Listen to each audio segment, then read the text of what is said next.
नमस्कार मंडळी, आपलं मराठी लाईन या चॅनलमध्ये मनापासून स्वागत करतो. तर चला तर मंडळी, आज PM किसान योजनेबद्दल आनंदाची बातमी आली आहे.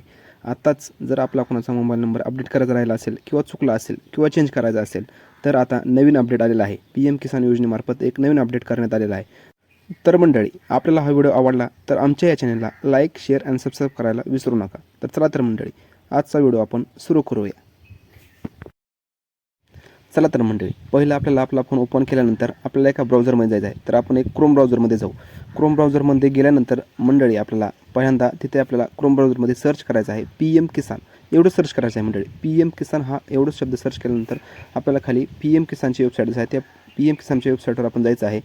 PM किसानच्या वेबसाईटनंतर गेल्यानंतर आपल्याला खाली स्क्रोल करायचं आहे आणि ते स्क्रोल केल्यानंतर खाली आपल्याला एक अपडेट नंबर असं ऑप्शन दिसत आहे. तो अपडेट नंबर न्यू असा ऑप्शन आलेला आहे. अपडेट मोबाईल नंबर हे आपल्याला अपडेट मोबाईल नंबरवर क्लिक करायचं आहे. आपण अपडेट मोबाईल नंबर क्लिक केलेला आहे. थोडा लोडवर चलत असल्यामुळे थोडा उशीर लागत आहे.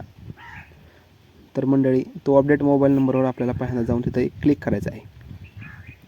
काही ओपन झालेला आहे. तर आपल्याला पहिला नोन युअर रजिस्टर नंबर तुम्हाला जर रजिस्टर नंबर माहीत असेल तर तिथं आपल्याला पहिल्यांदा रजिस्टर नंबर टाकून सर्च करायचा आहे. जर रजिस्टर नंबर जर माहीत नसेल तर तिथं आपल्याला रजिस्टर नंबर माहीत करण्यात येत आहे. नोन युअर रजिस्टर नंबरवर क्लिक करून आपण आपला रजिस्टर नंबर माहिती पण करू शकतो. जर आपल्याला रजिस्टर नंबर माहीत नसेल तर आपण आधार नंबर टाकून पण तिथे सर्च करू शकतो. चला तर मंडळी, मग आपण तिथे आधार नंबर टाकून आधार नंबरवर सर्च करू. तर आपण आपला आधार नंबर टाकून घेतलेला आहे. तर आता खाली जो मंडळी आपल्याला जो कोड दिसत आहे तो कोड आहे कॅप्चा कोड. कॅप्चा कोड म्हणजे तो जो वरचा कोड आहे तोच खाली आपण त्या कॅप्चा कोडमध्ये भरायचा आहे. जो TBIPYL जो कोड आहे तोच त्या. तर मंडळी, तो आपण कॅप्चा कोड भरल्यानंतर आपल्याला खाली सर्च म्हणून एक ऑप्शन येत आहे. त्यावर आपण सर्च केल्यानंतर आपल्याला आपलं नाव, आपला पत्ता, आपला आधार नंबर सर्व डिटेल तिथे दिसणार आहेत.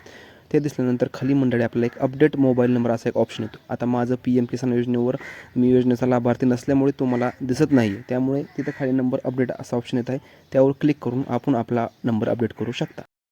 तर मंडळी, आमचा व्हिडिओ आपण पूर्ण बघितल्याबद्दल आपले आभार. जय हिंद, जय महाराष्ट्र.